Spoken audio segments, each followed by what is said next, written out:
Hi to all, एक बार फिर से आप सबका स्वागत है आज के इस बर्निंग सेशन में, जो कि काफी ज्यादा इंपॉर्टेंट टाइप का आपका टॉपिक हो चुका है। That is HMPV virus. HMPV virus एक ऐसा वायरस बन चुका है जिसके बारे में पूरी दुनिया के अंदर बातें हो रही हैं। शुरुआत तो चाइना से हुई, जैसे कि हर बार होती है अलग अलग वायरस की, लेकिन इस टाइम पर इसके बारे में जो सबसे ज्यादा बातें हो रही हैं वो भारत के अंदर हो रही है। मैंने आपको बताया भी था कि चाइना यहाँ पर बोल रहा है कि हमारे यहाँ पे ऐसा कोई भी वायरस नहीं है जो सबको टेंशन दे सके। हमारे यहाँ पे नॉर्मल जैसे सीजन चेंज होता है तो इस टाइप का जो फ्लू है वो हमें देखने को मिलता है। तो चाइना के हिसाब से तो कोई टेंशन नहीं है, बट इंडिया के अंदर जो टेंशन्स हैं वो रेज होती जा रही हैं, क्योंकि भारत में 20 से ज्यादा केसेस आपको देखने को मिल रहे हैं। साथ ही साथ में इसकी एंट्री अब यूपी में भी हो चुकी है। लखनऊ के अंदर सबसे पहला केस आपको देखने को मिला है, और आप सबको पता है यूपी में महाकुंभ का आयोजन भी स्टार्ट होने जा रहा है।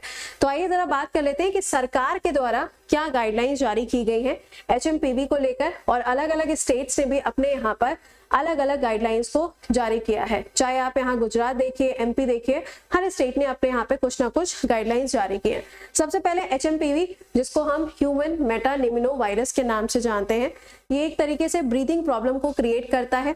सबसे ज्यादा इसके केसेस आपके छोटे बच्चों में या फिर जो सीनियर सिटीजन हैं उनके अंदर सबसे ज्यादा केसेस पाए जा रहे हैं। भारत में सबसे पहला जो केस मिला वो कर्नाटका में मिला, बट प्रेजेंट टाइम में 20 से ज्यादा केसेस हो चुके हैं। अब इसकी एंट्री यूपी में भी देखने को मिल रही है। ये जो वायरस है बताया जा रहा है कि बिल्कुल कोविड की तरीके से है, बल्कि इसके अंदर 3 अलग अलग वायरसेस का कॉम्बिनेशन है, इसलिए टेंशन्स ज्यादा देखने को मिल रही हैं।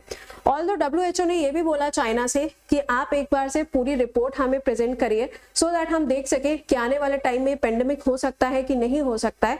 बट अगेन चाइना ने अभी तक अपने साइड से पुष्टि ही नहीं की है कि उनके यहाँ पे कोई ऐसा वायरस है। उनके हिसाब से नॉर्मल फ्लू है।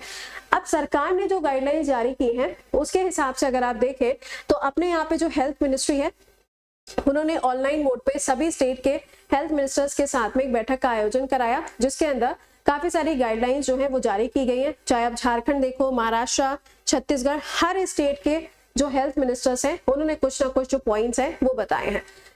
अब देखो वही पुरानी वाली बातें हैं, जैसा हम लोगों ने कोविड के समय पर अपने आप को प्रिवेंट करने के लिए किया था, वही सेम चीजें इस बार भी हमको करनी है। तो यहाँ पे प्रिवेंशन के लिए काफी सारी चीजें इन्होंने बताई हैं, जैसे कि अगर कोई भी ऐसा पेशेंट है जिसको यहाँ पर लगता है कि उसको सांस लेने में कोई दिक्कत आ रही है, या फिर फ्लू जैसा अगर कोई भी सिम्टम हो रहा है, या इन्फ्लुएंजा जैसा अगर कोई भी सिस्टम हो रहा है, मतलब कोई भी चीज अगर ऐसी हो रही है उसकी बॉडी के अंदर कि उसकी ब्रीदिंग सिस्टम में प्रॉब्लम आ रही है, तो उसे डायरेक्टली डॉक्टर के साथ में कंसल्ट करना चाहिए।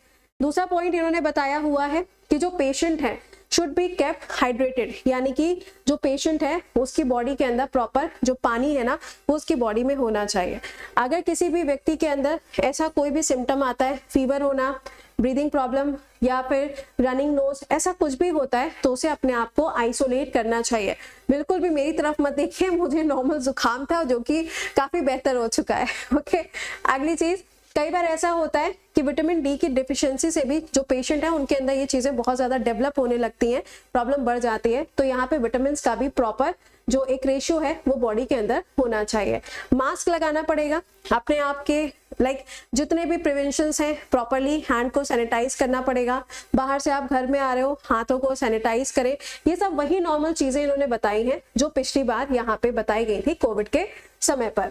यहाँ पे आप देख पाएंगे ऑफिशियली जितनी भी चीजें हैं ये सारी की सारी देखिए सिम्टम जो है क्लोजली रिजेंबल है कोविड-19 से। तो यहाँ पे जो प्रिकॉशंस बताए गए हैं वो भी किससे रिजेंबल कर रहे हैं, कोविड-19 से ही रिजेंबल कर रहे हैं। हर स्टेट ने अपने यहाँ पे अलग अलग चीजों को बताया।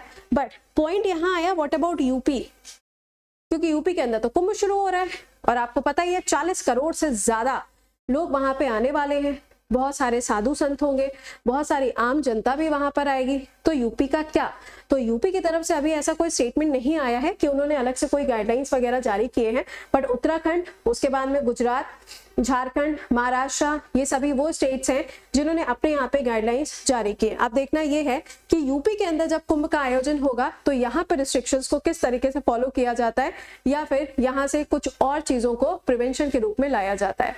तो ये तो था अपना आज का सेशन। आई होप कि आपको समझ में आ गया होगा कि इस आर्टिकल में क्या चीजें। बट आपके लिए क्वेश्चन, ये तो हो गया HMPV के बारे में, लेकिन मैंने आपसे इससे पहले पूछा हुआ था सार्स और मर्स का फुल फॉर्म, सबने करेक्टली बताया था। अब आप मुझे ये बताइए कोविड जो है, कोविड किस टाइप का वायरस था, सार्स या फिर मर्स, और जिस भी टाइप का वायरस था उसका फुल फॉर्म क्या था, कमेंट के अंदर लिख के बताइएगा। मिलते हैं आपसे कल सुबह 7 बजे के सेशन में। टिल देन खुश रहिए, मुस्कुराते रहिए, अपना ख्याल रखिए, क्योंकि एग्जाम आने को है और आपकी जो सेहत है वो सबसे ज्यादा मैटर करती है। तो wish you a very good luck preparation के लिए। मिलते हैं कल सुबह 7 बजे। Till then bye bye and take care.